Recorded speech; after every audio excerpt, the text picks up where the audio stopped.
አንድ ጥያቄ ነበረኝ ፈቃደኛ ከሆንክ። ያው ድል ሰጥቼ እሺ። ርዕሱን ኢየሱስ የወልድ ስም ብቻ አይደለም ብለህ ለጥፈሃልና አብና መንፈስ ቅዱስ ኢየሱስ ተብለው የተጠሩበት የመጽሐፍ ቅዱስ ጥቅስ ልሰጠኝ ትችላለህ? ዮሐንስ ወንጌል ምዕራፍ 12ን እስኪ ያውጣው። ዮሐንስ 12 ብለኸኛል፣ ቁጥሩን ንገረኝ። ቁጥር 27 እና 28 አሁንስ ነፍሴ ታውካለች፣ ምንስ እላለሁ? አባት ሆይ ከዚህ ሰዓት አድነኝ። ነገር ግን ስለዚህ ወደዚህ ሰዓት መጣሁ። አባት ሆይ ስምህን አክብረው፣ ስለዚህም አከበርሁት፣ ደግሞም አከብረዋለሁ የሚል ድምፅ ከሰማይ መጣ ይላል። ከኔ ጥያቄ ጋር አይገናኝም። ቄስ በረከት ስምህን አክብረው አይደለም የሚለው? አዎ፣ የኔ ጥያቄ ግን አብ ኢየሱስ ተብሎ የተጠራበት ቦታ ስለነበር ሶስት ጊዜ ነው እድል የምሰጥህ። ስምህን አክብረው ያለው የማንን ስም ነው? የአብን ስም ነው። የአብን ስም ነው አክብረው ያለው። ሐዋርያት ሥራ ምዕራፍ 19 ላይ ና እና እዚህ ጋር ጨረስን። ቄስ በረከት አለቀ። የዛን ጨርሰናል። አሁን ሐዋርያት ሥራ 19:17 ይህም በኤፌሶን በሚኖሩት ሁሉ በአይሁድና በግሪክ ሰዎች ዘንድ የታወቀ ሆነ። በሁላቸውም ላይ ፍርሃት ወደቀባቸው። የጌታም የኢየሱስ ስም ተከበረ ይላል። የአብ ስም ተከበረ አይልም። ቄስ በረከት አከበርኩት ደግሞም አከብረዋለሁ የተባለው የአብ ስም ነው አይደለም? ዮሐንስ ወንጌል ምዕራፍ 12 ላይ አዎ፣ እሱ የአብ ስም ነው። የአብ ስም ግን ኢየሱስ ነው የሚል የለም፣ አላሳየኝም። ማን የሚለው ስም ነው መጽሐፍ ቅዱስ ላይ የተከበረ ሰው? የተከበረው የአብ ስም ነው። የአብ ስም ግን ኢየሱስ ነው የሚል አላሳየኝም።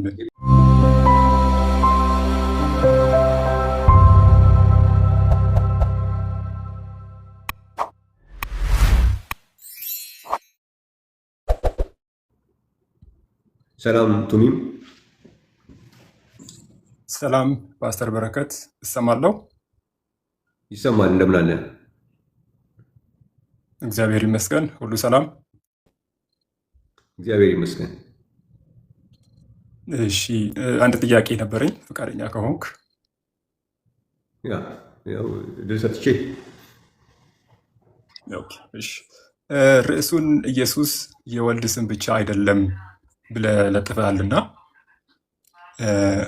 አብና መንፈስ ቅዱስ ኢየሱስ ተብለው የተጠሩበት የመጽሐፍ ቅዱስ ጥቅስ ልሰጠኝ ትችላለህ?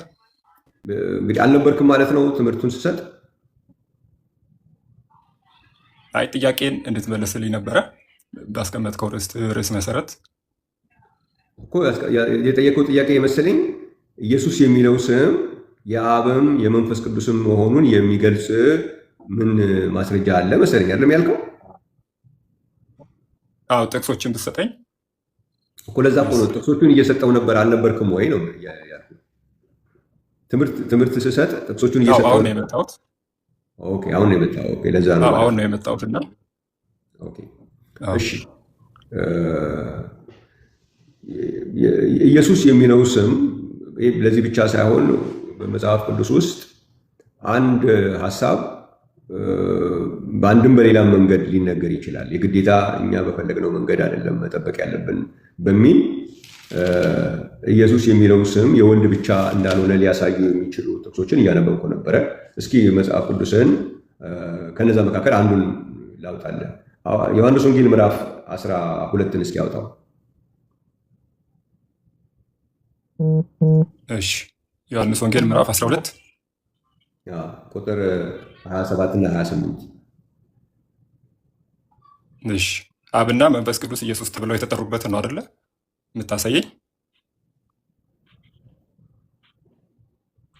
ዮሐንስ ወንጌል ተሰምቻለሁ። ዮሐንስ 12 ብለኸኛል፣ ቁጥሩ ንገረኝ። ቁጥር 27 እና 28።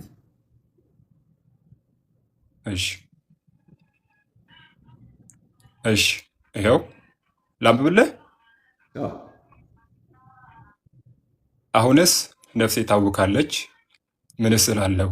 አባት ሆይ ከዚህ ሰዓት አድነኝ። ነገር ግን ስለዚህ ወደዚህ ሰዓት መጣሁ። አባት ሆይ ስምህን አክብረው፣ ስለዚህም አከበርሁት፣ ደግሞም አከብረዋለሁ የሚል ድምፅ ከሰማይ መጣ ይላል። ከእኔ ጥያቄ ጋር አይገናኝም። ቄስ በረከት ስምህን አክብረው አይደለም የሚለው? አዎ የኔ ጥያቄ ግን አብ ኢየሱስ ተብሎ የተጠራበት ቦታ ነበር ያልኩ። ሶስት ጊዜ ነው እድል የምሰጥህ የተጻፈውን ነገር ነው እያነበብን ያለ ነው እና ስምህን አክብረው ነው አይደለም የሚለው? አዎ ስምህን አክብረው የሚለውን አንብቤልሃለሁ። የኔ ጥያቄ ግን አብና መንፈስ ቅዱስ ኢየሱስ ተብሎ የተጠሩበትን እንዴት እንደተናገረ እየተናገርን ያለ ነው። ስምህን አክብረው ያለው የማንን ስም ነው? እኔ የኔን ጥያቄ ያልሰማኝም ቄስ በረከት ጥያቄን እንድትመልስልኝ እኮ ነው የገባሁት። አሁንም ሁለተኛ እድል አለህ። ስምህን አክብረው ያለው የማንን ስም ነው? የአብን ስም ነው። የአብን ስም ነው አክብረው ያለው። እሺ። ስለዚህ አሁን ሐዋርያት ሥራ ምዕራፍ 19 ላይ ናና እዚህ ጋር ጨረስን። ቄስ በረከት አለቀ። ከሱ ጋር የሚገናኝ ጥቅስ ስላሳየ ነው ያወጣሁበት ምክንያት። እሱ ላይ ካየን በኋላ እዚህ ጋር እንድናይ ነው። የዛን ጨርሰናል። አሁን የማንን ስም ነው? የአብን ስም ነው አክብረው ያለው የሚለውን ይዘናል። ከዛ ሐዋርያት ሥራ ምዕራፍ 19 ቁጥር 17 ላይ አንብብልኝ። እሺ 19:17 እሺ ላንብብልህ። እንደዚህ ይላል ሐዋርያት ሥራ 19:17 ይህም በኤፌሶን በሚኖሩት ሁሉ በአይሁድና በግሪክ ሰዎች ዘንድ የታወቀ ሆነ። በሁላቸውም ላይ ፍርሃት ወደቀባቸው፣ የጌታም የኢየሱስ ስም ተከበረ ይላል። የአብ ስም ተከበረ አይልም? ቄስ በረከት አከበርኩት ደግሞም አከብረዋለሁ የተባለው የአብ ስም ነው አይደለም? ዮሐንስ ወንጌል ምዕራፍ 12 ላይ አዎ እሱ የአብ ስም ነው። የአብ ስም ግን ኢየሱስ ነው የሚል የለም፣ አላሳየኝም። ማን የሚለው ስም ነው መጽሐፍ ቅዱስ ላይ የተከበረ ስም? የተከበረው የአብ ስም ነው። የአብ ስም ግን ኢየሱስ ነው የሚል አላሳየኝም። የተከበረው መጽሐፍ ቅዱስ ውስጥ ተከበረ የተባለ ስም ኢየሱስ ከሚለው ውጭ ሌላ የተኛው ስም ነው የተከበረ ስም? የአብ ስም ተከብሯል። አሁን ባነበብነው ዮሐንስ ወንጌል ላይ ባነበብነው መሰረት የአብ ስም ተከብሯል። እዚህ ጋር ደግሞ ሐዋርያት ሥራ ላይ ደግሞ የተከበረው የኢየሱስ ስም ነው። ስሚም አንድ ጊዜ እስኪ የተከበረው የአብ ስም ማን እንደሆነ አሳየኝ። ይኸው ኢየሱስ ክርስቶስ እኮ ስምህን አክብረው አለ አይደለ? ስምህን አክብረው ሲል የአብ ስም ነው የተከበረው።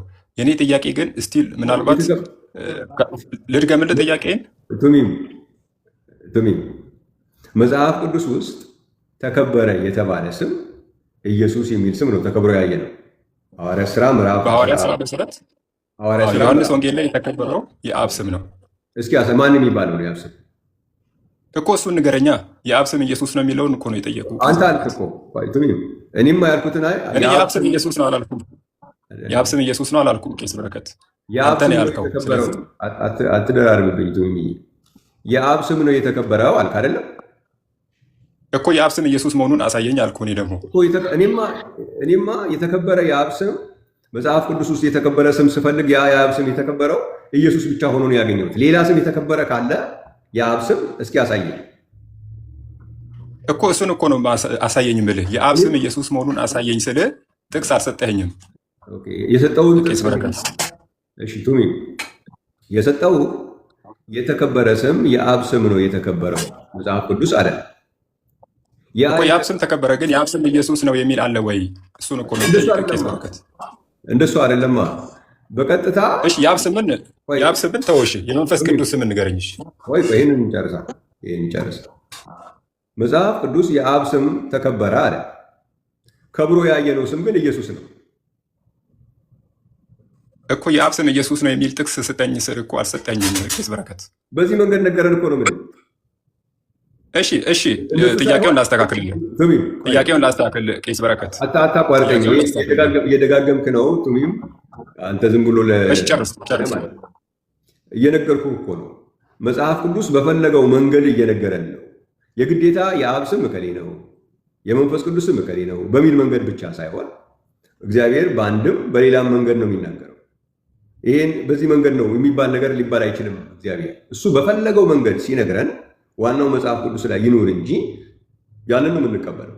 ለምሳሌ አንድ ነገር ላድርግ ቱሚም፣ አንተ እያረክ ያለው ነገር እንዲገባ እግዚአብሔር አንበሳን ፈጥሯል ብለህ ታምናለህ? ጥያቄ የእግዚአብሔር አንበሳን ፈጥሯል ወይ የሚል አይደለም። የአብ ስም ኢየሱስ ነው ወይ የሚል ነው። ገብቶኛል። ቆየኝ ለማስረዳት ነው ያልኩ ያለው። እግዚአብሔር አንበሳን ፈጠረ ብለህ ታምናለህ? እሱ ኦብቪየስ እኮ ነው። ሁሉንም ነገር የፈጠረው እግዚአብሔር እንደሆነ እናምናለን። አሁን እሱን የጠየኩ እሱን አይደለም ቄስ በረከት። ገብቶኛል ቱሚም፣ አንተ እሱን የጠየቀኝ አላልኩም። አሁን እግዚአብሔር አንበሳን ፈጥሯል ብለኸኛል አንተ። እስኪ እግዚአብሔር አንበሳን ፈጠረ የሚል ጥቅስ አሳየኝ። የእኔ ጥያቄ ቀረ ቄስ በረከት? አልቀረም። ይህን ጥያቄ ሳትመልስ እሺ መልስልኝና ከዛ ወደ አንበሳ ፈጠራው እንመጣለን። ያልከውን ማስረጃማ መስጠት አለበት። እግዚአብሔር አንተን እኮ ነው የጠየቁ ማስረጃ ቄስ። እያዳመጥኩ ነው፣ እየተደማመጠን እናገራለን። እያደረክ ያለው ነገር እንዲገባ ማስረጃ እየሰጠው ነው። አንተ ቀጥታ ካልሆነ በስተቀር መባል የለበትም ካል እግዚአብሔር አንበሳን ፈጥሯል አልከኝ፣ ራስን ያለ። እስኪ መጽሐፍ ቅዱስ ላይ እግዚአብሔር አንበሳን ፈጠረ የሚል አሳይ። አንተ እግዚአብሔር አንበሳን ፈጥሯል ብለህ አታምንም እንዴ? ለምንድን ነው ጥቅሱን የምሰጥህ? አንተም እኮ እኔም አንተም የምናምነው ነገር እኮ ነው። ለምናምነው ነገር እኮ ማስረጃ አያስፈልግም። ስለዚህ አሁን የኔን ጥያቄ መለስልኝ ቄስ በረከት። እሺ የአብ ስም ኢየሱስ ነው የሚለውን ልተውልህና፣ እሺ የመንፈስ ቅዱስ ስም ኢየሱስ ነው የሚለውን እሺ፣ ቱሚም እንደሱ አታርግ። ቆይ እኔ አይደለሁ እኔ ብንኖረው እኮ አሳይሃለሁ። ቱሚም አንበሳን አታቋርጠኝ። ቱሚም ግድ የለም ተረጋጋ። አሁን አንተ ዝም ብሎ ለጨዋታ የሚሆን ቪዲዮ አትፈልግ። አሁን በትክክል እዚህ ጋር ቁጭ ብለህ ጊዜ ወስደን እየተነጋገርን ያለ ነው። እግዚአብሔር አንበሳን ፈጠረ ያልከኝ አንተ ነህ። ቦታውን ስጠኝ አልኩህ። እሺ አንተ አንበሳን እግዚአብሔር እንደፈጠረ አታምንም? አንተ ካላመንክ እሺ እሰጥሃለሁ። አታምንም? አንተ አታምንም? አንተ ካላመንክ ልስጥሽ። የተጻፈ ማስረጃ ካለ ስጠኝ ነው ያልኩህ እኮ። አላምንም በልና ልስጥሽ። እግዚአብሔር አንበሳን ፈጥሯል ብዬ አላምንም እኮ። ማስረጃ የሚቀርበው እኮ ለማታምነው ነገር እኮ ማስረጃ የሚቀርበው አንተ ለማታምነው ነገር ነው። እሺ ስለዚህ እኔ አላምንም ስለ አንተ እግዚአብሔር አንበሳን ፈጠረ የሚለውን ጥቅስ ከዛ በኋላ ነው የምታሳየው። አንተ መጀመሪያ እግዚአብሔር አንበሳን አልፈጠረም ብለህ ኮንፌስ አርግ። ከዛ እኔ ደግሞ ማስረጃ እሰጣለሁ። እሺ ስጠኝ። እኔ እግዚአብሔር አንበሳን ፈጠረ የሚል መጽሐፍ ቅዱስ ላይ አይቼ አላውቅም። አንተ ስጠኝ። አይ አልፈጠረም በላ። እግዚአብሔር አንበሳን አልፈጠረም ስትል እኔ ማስረጃ ልስጥ በል። አንዴ ነገርኩ፣ አትቀልድ። አሁን ለመውጣት እየቀለድኩ አይደለም። እየቀለድክ ካልሆነ አይደለም። እሺ አንድ ጊዜ ነው አንተ እኮ ነኝ። አንድ ድል ሰጣለሁ። መጽሐፍ ቅዱስ የግዴታ አንድን ነገር አንተ ባልከው አረፍተ ነገር መንገድ ይሰጠኝ ብለህ የምትል ከሆነ መንገዱን አሳይቻለሁ። ኦኬ፣ ጨዋታ አይደለም ያዝኩት። ስለዚህ ይቻላል ብለህ የምታስብ ከሆነ ብከነህ በተደጋጋሚ እስኪ አብ ነው የሚለውን አንጣ፣ ኢየሱስ የአብ ነው የሚል ቀጥታ ስለፈለግ ጥያቄ ጠየቁ። የምንነጋገረው መጽሐፍ ቅዱስ ነው። እግዚአብሔር አንበሳን ፈጠረ የሚል ፈጥሯል ወይ? አዎ አልክ። ማስረጃ ስጠኝ አልኩ። አሁን የምትሰጠኝ ከሆነ ማስረጃውን ስጠኝ እኮ። አንበሳን አልፈጠረም ብለህ ካመንክ ልስጥህ። አንተ አልፈጠረም የምትል ከሆነ ግን የምንተማመነው ነገር ከሆነ ቄስ በረከት ሁለታችንም የምናምነው ነገር ከሆነ ማስረጃ አያስፈልገውም። እኔ አላምንም፣ አንተ ስጠኝ። እግዚአብሔር አልፈጠረም አንበሳን ደግማ ጠይቀኝ። አላምንም ካልኩ በኋላ ስጠኝ፣ በቃ ዝም ብለህ። እሺ ስለዚህ ልንገርህ፣ አንተ እግዚአብሔር አንበሳን አልፈጠረም ብለህ ታምናለህ። እኔ ልንገርህ፣ እሱን ተወውና ማስረጃውን ልክ ስለስጠኝ ስለማመን የትኛውን ቁጥር ላይ ሊሄድልህ? ያው ዘፍጥረት ላይ እግዚአብሔር ሁሉን ነገር ሲፈጥር ላሳየህ። ሁሉ ነገር እግዚአብሔር ሲፈጥር ይኸውልህ፣ እንደዚህ አይደለም። ካላመንክ ይሄ እየሰጠው እኮ ነው። ዘፍጥረት ምዕራፍ 1 ይኸው አንብብልኝ። ምን ይላል? በመጀመሪያ እግዚአብሔር ሰማይና ምድርን ፈጠረ። ምድርም ባዶ ነበረች፣ አንዳችም አልነበረባትም፣ ጨለማም በጥልቁ ላይ ነበረ። ጥቅስ እያነበብኩ እኮ ነው ቄስ በረከት፣ ለምን አትታገሰኝም? ማስረጃ ስጠኝ ብለኸኝ። እሺ አንዳችም አልነበረባትም፣ ጨለማም በጥልቁ ላይ ነበረ፣ የእግዚአብሔርን መንፈስ በውሃ ላይ ሰፎ ነበር። እግዚአብሔርም ብርሃን ይሁን አለ፣ ብርሃንም ሆነ። እግዚአብሔርም ብርሃኑ መልካም እንደሆነ አየ እያለ ይቀጥላል። ስለዚህ ሁሉን ነገር እግዚአብሔር እንደፈጠረ ይሄው ማስረጃ ሰጠው። አንተ እሱን አትቀበልም። አሁን እሺ የኔን ጥያቄ መልስልኝ። አብ ኢየሱስ ተብሎ የተጠራበት ምንድን ነበር የጠየቁ? ይሄ ሁሉን ነገር እግዚአብሔር እንደፈጠረ ነገርኩህ እኮ። ከእግዚአብሔር ውጭ ሌላ ፈጣሪ አለ እንዴ? ቄስ በረከት አንበሳን የሚፈጥር ሌላ ፍጡር አለ የጠየቅኩ ምንድን ነው የነበረው እኮ? እግዚአብሔር አንበሳን ፈጠረ ወይ ስትለኝ አዎ ፈጥሯል ብዬ ማስረጃ ሰጠው እኮ ቄስ በረከት። ከዚህ በላይ ማስረጃ ምን ልስጥ? አሁን ያነበብከው ክፍል ውስጥ አንበሳ ሚላለ እንዴ? ሁሉን እንደፈጠረ ይናገራል። ሁሉን የፈጠረ ደግሞ እግዚአብሔር ነው እኮ። እኔ የጠየቅኩህ እግዚአብሔር አንበሳን ፈጠረ የሚል ጥቅስ እንድትሰጠኝ ይፈልጋል። አንተ ኢየሱስ ይህንን ካልተቀበልክ እሺ አዲስ ኪዳን ላይ ሊሄድልህ ከ3 ጊዜ በላይ ዝም ብሎ ጭቅጭቅ ማድረግ ስላልፈለግኩ ነው። እኔም እኮ ጄኒውን የሆነ ጥያቄ ነበር ስጠይቅ የነበረው ፓስተር እና ጥያቄ የሚመለስ የሆነ ጥያቄ ጄኒን በሆነ መንገድ እየመለስኩልህ ነው። አንተ ግን ነገሮችን ወደ ጨዋታ ስለወሰድከው እሱን ጨዋታ እስኪ ሞክረው ብዬ አሳየው። ጨዋታውን መጫወት አልቻልክም። ቃል በቃል አንድ ነገር መጽሐፍ ቅዱስ ውስጥ በአንድም በሌላም መንገድ ዋናው መኖሩ ነው እንጂ የሚፈለገው አረፍተ ነገሩ ይሰጠኝ የምትል ከሆነ አይሆንም። ከሆነ ደግሞ እንደሱ ከሆነ የምታስበው መጽሐፍ ቅዱስ ላይ እንደዚህ መጽሐፍ ቅዱስን ስታጠና እንደዚህ አንተ የሆነ አረፍተ ነገር ፎርሙሌት አድርገህ ያንን አንተ የፈጠርከውን አረፍተ ነገር እንዲያሟላልህ ከሆነ የምትፈልገው እንደሱ አይሆንም። ከሆነ ደግሞ ሞክረው ብዬ አስሞከርኩ እኮ። እግዚአብሔር አንበሳን እንደፈጠረ ታምናለህ ወይ ስለ አዎ አልከኝ። እሺ እግዚአብሔር አንበሳን ፈጠረ የሚል አሳየኛል። ልታሳየኝ አትችልም። የለም በእንደዚህ አይነት መንገድ አልተቀመጠም። እንዴት ነው ግን የተቀመጠው? እንደዚህ አይነት ነገሮች እግዚአብሔር ሁሉን እንስሳትን ፈጠረ እንደዚህ ፈጠረ በሚለው ውስጥ እዛ ውስጥ የሚካተት ነው እንጂ ቃል በቃል አምጣ ብትባል አይሆንም። አሁን የሰጠው ጥቅስ ኢየሱስ የሚለው ስም የአብን መሆኑን መጽሐፍ ቅዱስ ከሚያሳይበት መንገድ አንዱን አሳየው።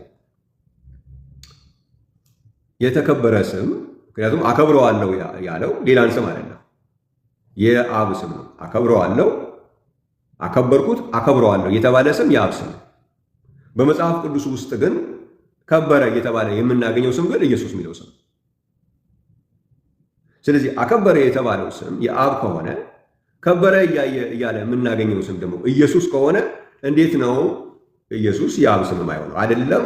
ሌላ ከሆነ ደግሞ ኢየሱስ የሚለው ስም አይደለም መከበር ያለበት። ሌላ ስም ካለ የአብ ያ ስም መምጣት አለበት። መጽሐፍ ቅዱስ ውስጥ ግን ከበረ ብለህ የምታየው ስም ኢየሱስ ብቻ ነው። ይሄ ኢየሱስ የሚለው ስም የአብም መሆኑን የሚያሳይ አንዱ መንገድ ነው ያልኩት። ገብቶ ከሆነ አይ የምፈልገው እንደዚህ ተብሎ የተጻፈ ነው፣ በሌላ መንገድ አሳያለሁ። ይሄ ብቻ አይደለም ግን አንዱ መንገድ ነው ያሳየው። ለዚህ መንገድ ግን አንተ ይህን ሪጀክት ለማድረግ የሰጠኸኝ መንገድ ምንድን ነው? አይ እኔ እኮ የምጠይቅ ያለሁት ኢየሱስ የአብ ስም የሚል ነው የምፈልገው ቃል የምታነበው መጽሐፍ ቅዱስ መሆኑን ረስተሃል ማለት ነው። ላሳይህ፣ አንድ መንገድ ላሳይህ። የምናጠናው መጽሐፍ ቅዱስ ነው።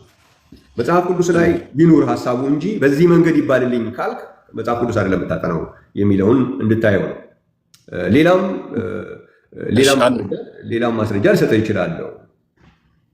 እሺ ቆይ በጥቅስ አስደግፌ ልጠይቅ ፓስተር ቤኪ። ይኸው እሺ አሁን ለምሳሌ ሉቃስ ወንጌል ምዕራፍ 1:31 ላይ እንደዚህ ይላል፣ እነሆም ትጸንሻለሽ፣ ወንድ ልጅም ትወልጃለሽ፣ ስሙንም ኢየሱስ ትይዋለሽ ይላል። ስለዚህ ይሄ ኢየሱስ የተባለው ወልድ ነው አይደለ ፓስተር በረከት? አዎ። ስለዚህ ስም ኢየሱስ ተብሎ የተሰጠው ስም ለወልድ እንጂ ልክ እንደዚሁ ለአብ ኢየሱስ ተብሎ የተጠራበት ቦታ አለ ወይ ነው የኔ ጥያቄ ፓስተር ቤኪ። አሁን እዚህ ጋር ለወልድ እንደሆነ በግልጽ ያሳያል፣ ግን አብ ኢየሱስ ተብሎ የተጠራበት ቦታ እኔ ስቲል አላገኘውም። ቃል በቃል ላይክ እንደዚህ እንደ ሉቃስ 1:31 ኢየሱስ ተብሎ የተጠራበት የለም። ልጁ ግን ኢየሱስ ተብሎ ተጠርቷል። አብና መንፈስ ቅዱስ ግን ኢየሱስ ተብሎ አልተጠሩም። ስለዚህ ይህንን እንዴት ነው ጥያቄን የምትመልስልኝ ነው የኔ ፖይንት። የተጠራበትን መንገድ እኮ እያሳየው ነው። እንደሱ ከሆነ የምትፈልገው አልኩ። አሁን እግዚአብሔር ሰማይና ምድርን ፈጠረ የሚል የለም መጽሐፍ ቅዱስ ላይ በግልጽ እኮ አለ። ያ ስላለ ሌላው ሁሉ እንደሱ መኖር አለበት ብለህ ማለት የለብህም። አሁን ልጁም ትወልዳለህ። ቆይ አንድ ጊዜ በየትኛውም መንገድ ነው መነገር ያለበት። በዚህ መንገድ ብቻ ይነገረኝ ማለት አትችልም እኮ ነው። ኢየሱስ የሚለው ስም የአብ መሆኑ እንዲነገር የግዴታ ሕፃን ተወልዶልናል፣ ልጅም ትወልጃለሽ፣ ስሙንም ኢየሱስ ትይዋለሽ በተባለበት መንገድ ነው የሌላውን መሆን ያለበት ብለህ መሄድ የለብህም። ሌላውን ደግሞ በሌላ መንገድ ሊናገር ይችላል። እግዚአብሔር ሰማይና ምድር ፈጠረ የሚል ቀጥታ ስላለ እግዚአብሔር አንበሳን ፈጠረ የሚልም ቀጥታ አምጣ ማለት አትችልም። ይሄኛውን በዚህ መንገድ ተናግሮታል፣ ሌላውን ደግሞ በሌላ መንገድ ይናገረዋል። ዋናው ነገር ግን መጽሐፍ ቅዱስ ውስጥ ሀሳቡ መኖሩን ነው እኔ እናንተ የምንፈትሸው። ሀሳቡ እኮ በሀሳብ ደረጃ ራሱ እኮ ቄስ ቤኪ በሀሳብ ደረጃ ራሱ እኮ የአብ ስም የአብና የመንፈስ ቅዱስ ስም ኢየሱስ ነው የሚል እሺ ማስረጃ ስጠኝ። እሺ በሀሳብ ደረጃ እሺ የአብን እሺ እንተውና እሺ መንፈስ ቅዱስ ራሱ ኢየሱስ ተብሎ የተጠራበትን ጥቅስ ስጠኝ። እሺ አንዱን መንገድ ላሳየ። ብዙ ነው ያለው። መንፈስ ቅዱስም ስም ኢየሱስ መሆኑን የምታውቅበት በጣም ብዙ ነው ያለው። ከዛ መካከል ግን አንዱን ላሳየ። ለምሳሌ አንዱን የምናውቅበት መንገድ መንፈስ ቅዱስ እግዚአብሔር ይባላል። ለምንድን ነው መንፈስ ቅዱስን እግዚአብሔር የምንለው? የእግዚአብሔር መንፈስ ተብሎ ስለተጻፈ ነው። የእግዚአብሔር መንፈስ እግዚአብሔር ይባላል። አንደኛ ቆሮንቶስ ላይ እና አንደኛ ቆሮንቶስ ምዕራፍ 3 ቅድም ሳስተምር ነበር ስላልነበርክ ነው እንጂ። ልክ እንደዛው ደግሞ መንፈስ ቅዱስ የኢየሱስ ክርስቶስ ተብሏል። ስለዚህ የእግዚአብሔር መንፈስ እግዚአብሔር እንደሚባለው መንፈስ ቅዱስ ደግሞ የኢየሱስ ክርስቶስ መንፈስ ስለተባለ ኢየሱስ የሚለው የመንፈስ ቅዱስ ስም ለመሆኑ ማስረጃ ነው። የት ቦታ ላይ? ሐዋርያት ሥራ ምዕራፍ 16 ስሙ ላይ ያልሆነን ነገር የእሱ ስም ሳይሆን የእሱ ሊባል አይችልም። ሐዋርያት ሥራ ምዕራፍ 16 ቁጥር 6 ላይ እስኪ አምሩ 16 ቁጥር 6። እሺ ሐዋርያት ሥራ ነው አይደለ? እሺ 16 6 እሺ እንደዚህ ይላል። በእስያም ቃሉን እንዳይናገሩ መንፈስ ቅዱስ ስለከለከላቸው በፍርግያና በገላትያ አገር አለፉ። በሚስያም አንጻር በደረሱ ጊዜ ወደ ቢታንያ የሄዱ ዘንድ ሞከሩ። የኢየሱስ መንፈስም አልፈቀደላቸውም። በሚስያም አጠገብ አልፈው ወደ ጢሮአዳ ወረዱ ያለ ይቀጥላል። እዚህ ጋር ስለ ስም አነሳም ቄስ ቤኪ። እዚህ ጋር የኢየሱስ መንፈስ የተባለው መንፈስ ቅዱስ አይደለም። የእኔ ጥያቄ መንፈስ ቅዱስ ኢየሱስ ተብሎ የተጠራበት ሰምቻለሁ እኮ ጥያቄህን። በቃ ጥያቄህን እኔ አሁን በመልስልህ መንገድ እንድመልስልህ እድሉን እየሰጠኝ ነው መሆን ያለበት። ሰምቻለሁ እኮ መልሰህ እኔ እንድጠይቀኝ እኮ አይደለም ቄስ ቤኪ፣ እንድትመልስልኝ አይደለም። የተጻፈውን ነው እኮ አንተን አይደለም እኮ የጠየቀው ያለው ባነበብከው ላይ ነው። አንተን አይደለም እኮ የምጠይቀህ። በዚህ ባነበብከው ላይ የኢየሱስ መንፈስ የተባለው መንፈስ ቅዱስ ነው አይደለም? የኢየሱስ መንፈስ ይላል እዚህ ጋር የኢየሱስ መንፈስ ብሎ ነው የሚያስቀምጠው። ስለዚህ ይሄ መንፈስ ቅዱስ መንፈስ ቅዱስ የእኔ ጥያቄ አድሬስ አድርግልኝ። መንፈስ ቅዱስ ኢየሱስ የሚል ስም ወይም መንፈስ ቅዱስ ኢየሱስ በሚል ስም ተጠርቷል ወይ ነው የኔ ትልቁ ጥያቄ እንጂ የኢየሱስ መንፈስ ማን ነው የሚል አይደለም። ቄስ ቤኪ ገብቶኛል እኮ። ስለዚህ ጥያቄ ገብቶኛል። ስጨርስ አሁን በሚሄድበት መንገድ ካስኬድከኝ በኋላ ስጨርስ መልሱ ካልተመለሰ በኋላ ነው የምንነጋገረው። አሁን ያነበብነው ጥቅስ ላይ ማስረጃ ሰጥቻለሁ አይደለ? እዚህ ቦታ ላይ የኢየሱስ መንፈስ የተባለው መንፈስ ቅዱስ ነው አይደለም? እዛ አንብበው። የኢየሱስ መንፈስ ይላል እዚህ ጋር። የኢየሱስ መንፈስም አልፈቀደላቸውም። ይኸው ቃል በቃል እባክህን። እዚህ ጋር የኢየሱስ መንፈስ የተባለው መንፈስ ቅዱስ ነው አይደለም? እዚህ ጋር የኢየሱስ መንፈስ ይላል እንጂ መንፈስ ቅዱስ አላለም ቄስ ቤኪ። ስለዚህ ቃል በቃል ነው ማነብልህ። ይኸው እዚህ ቦታ ላይ ሁለተኛ ጊዜ ያው ታዳሚው እየሰማ ስለሆነ ሁለተኛ ዕድል ልስጥህ። እዚህ ቦታ ላይ የኢየሱስ መንፈስ የተባለው መንፈስ ቅዱስ ነው አይደለም? እዚህ ጋር ቃል በቃል እንደተጻፈው የኢየሱስ መንፈስ ይላል። ሶስተኛ ጊዜ ዕድል ልስጥህ። እዚህ ቦታ ላይ የኢየሱስ መንፈስ የተባለው መንፈስ ቅዱስ ነው አይደለም? ከዚህ ከመጽሐፉ ውጭ የት ሄጄ እንዳነብል ነው ቄስ ቤኪ? እያነበብኩልህ እኮ ነው እያነበብኩልህ። ሶስት ጊዜ ዕድል ሰጥቼዋለሁ። ሌላ አልፈለግም። ለምንድን ነው ማለት ያልፈለገው? ምክንያቱም መንፈስ ቅዱስ የኢየሱስ መንፈስ ነው ብለህ ካልክ በኋላ የኢየሱስ መንፈስ ስሙ ኢየሱስ ነው። ስለዚህ ወዴት እንደሚመጣ ስለገባው መንፈስ እዚህ ቦታ ላይ እንዲህ ማናችሁም ሰዎች ልታዩ ትችላላችሁ። ሐዋርያት ሥራ ምዕራፍ 16 ቁጥር 6 ነው የተነበበው። እዚህ ቦታ ላይ የኢየሱስ መንፈስ የተባለው መንፈስ ቅዱስን መሆኑን መቀበል ሰው ካልፈለገ ምን ትላላችሁ? ምንም ማድረግ አይቻልም። ስለዚህ እዚህ ቦታ ላይ የኢየሱስ መንፈስ የተባለው መንፈስ ቅዱስ ከሆነ የኢየሱስ መንፈስ ስሙ ማን ነው? የኢየሱስ መንፈስ ስሙ ማን ነው? ከኢየሱስ ውጪ የኢየሱስ መንፈስ ስሙ ማን ነው? የኢየሱስ መንፈስ ሌላ ስም አለ? ኢየሱስ ነው። ስለዚህ እዚህ ቦታ ላይ የኢየሱስ መንፈስ የተባለው መንፈስ ቅዱስ ከሆነ መንፈስ ቅዱስም የሚጠራበት ስም ኢየሱስ ነው ማለት ነው። ምንም ግልጽ ነገር። ስለዚህ ሰዎች ጥያቄን ጠይቃችሁ መቀበልም እምቢ ብላችሁ ማንበብ ራሱ እንኳን መንፈስ እዚህ ቦታ ላይ የኢየሱስ መንፈስ የተባለው መንፈስ ቅዱስ ነው ወይ ተብሎ ሲጠየቅ ለዛ በመለስ ፈቃደኞች አይደሉም። እግዚአብሔር ይመስገን። እኛ ፈቃደኛ አለመሆናችን ይሄ ኢየሱስ የሚለው ስም የመንፈስ ቅዱስ ስም እንዳይሆን አይከለክለውም። እግዚአብሔር የተመሰገነ ይሁን። ያ ብቻ አይደለም። በሁለተኛ ተሰሎንቄ ምዕራፍ 2 ቁጥር 8 ላይ አይተናል። መንፈስ ቅዱስ ምንድን ነው ተብሎናል? የኢየሱስ የአፉ መንፈስ። ሁለተኛ ተሰሎንቄ ምዕራፍ 2 ቁጥር 8 ላይ መንፈስ ቅዱስ ምን ተብሎ ተገልጿል? እዛ ደግሞ የኢየሱስ የአፉ መንፈስ። ስለዚህ የአፉ መንፈስ ስሙ ማን ሊባል ይችላል? ኢየሱስ የአፉ መንፈስ ነው። መንፈስ ቅዱስ እኮ እግዚአብሔር የሚባለው ለምንድን ነው? የእግዚአብሔር መንፈስ አይደል? የእግዚአብሔር መንፈስ ስለሚባል እግዚአብሔር ነው አለ። የኢየሱስ መንፈስ እየተባለ ማን ይባላል? የኢየሱስ መንፈስ ኢየሱስ። ስለዚህ ነግሮናል። ኢየሱስ የመንፈስ ቅዱስም ስም መሆኑን ነግሮናል መጽሐፍ ቅዱስ። የግዴታ ግን እኛ በምንፈልገው መንገድ አይደለም መሆን ያለበት። እኛ በምንፈልገው አረፍተ ነገር አይደለም ማለት ያለበት። በፈለገው መንገድ ሲነግረን መቀበል መቻል አለብን። እግዚአብሔር የተመሰገነ ይሁን። በዚህ መንገድ ብቻ አይደለም ኢየሱስ የሚለው መንፈስ ቅዱስ መሆኑን የነገረን። ምን ይለናል? ዮሐንስ ወንጌል ምዕራፍ 14 ላይ እግዚአብሔር ይመስገን። ዮሐንስ ወንጌል ምዕራፍ 14 ላይ ጌታ ኢየሱስ እንዴት ነው የነገረን? መንፈስ ቅዱስ ሌላ አይደለም። ወልድ ፊዚካል ነው። መንፈስ ቅዱስ ደግሞ ራሱ ኢየሱስ እኛን በመንፈሱ አክት ሲያደርግ ማለት ነው፣ ወይም ተግባር ሲያደርግ ወይም ሲሰራ ማለት ነው። እግዚአብሔር የተመሰገነ ይሁን። አዝነን ከሆነም ሲያጽናናን፣ ሲወቅሰን፣ ይህን ሁሉ ሲያደርግ ያ መንፈስ ቅዱስ ይባላል። ዮሐንስ ወንጌል ምዕራፍ 14 ላይ ምን ይላል? ቁጥር 18 ላይ ወላጆች እንደሌላችሁ ልጆች አልተዋችሁም፣ ወደ እናንተ እመጣለሁ ይላል። ማን ነው የሚመጣው? ኢየሱስ።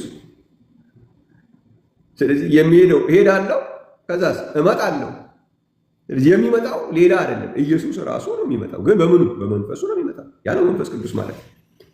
ስለዚህ ወላጆች የሌላችሁ ልጆች አልተዋችሁም፣ ወደ እናንተ ይመጣላችኋል ብሎ ነበር መተው የነበረበት። እመጣለሁ አለ። ስለዚህ የሚመጣው እኔው ነኝ ነው ያለው ኢየሱስ። እግዚአብሔር የተመሰገነ ይሁን። ስለዚህ በብዙ መንገድ ነው የነገረን። በአንድ መንገድ ሳይሆን በብዙ መንገድ ነግሮናል። እግዚአብሔር ይመስገን። መንፈስ ቅዱስን የኢየሱስ መንፈስ በማለት ነግሮናል። እንደገና ወላጆች እንደሌላችሁ ልጆች አልተዋችሁም እመጣለሁ ብሎ የሚመጣው ራሱ ግን በሌላ ቦታ ላይ ይላል። የሚመጣው ምንድን ነው ብሎ ነው የነገረን? መንፈስ ቅዱስ ነው ብሎ ነው የነገረን። እግዚአብሔር የተመሰገነ ይሁን።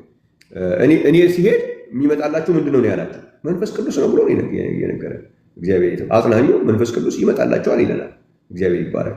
ዮሐንስ ወንጌል ምዕራፍ 16 ላይ ብታነቡ ምን ይላል? ቁጥር 7 ላይ እኔ እውነት እነግራቸዋለሁ፣ እኔ እንዲሄድ ይሻላቸዋል። እኔ ባልሄድ አጽናኙ ወደ እናንተ አይመጣምና። ስለዚህ አጽናኙ እኔ ሲሄድ ይመጣል። ስለዚህ ፊዚካል አካሉ በሚሄድበት ጊዜ በምኑ ይመጣል? በመንፈሱ ይመጣል። ወደ እናንተ እመጣለሁ። ስለዚህ በፊዚካል አካል ይሄድ እንጂ በመንፈሱ የመጣው ማን ነው? ራሱ ኢየሱስ ነው። ስለዚህ በብዙ መንገድ ነግሮናል። ስለዚህ እግዚአብሔር በአንድም በሌላ መንገድ ይናገራል። ማስተዋል ግን ከኛ ይጠበቃል። ሰው ግን አያስተውለውም ይላል ማለት ነው። እግዚአብሔር የተመሰገነ ይሁን።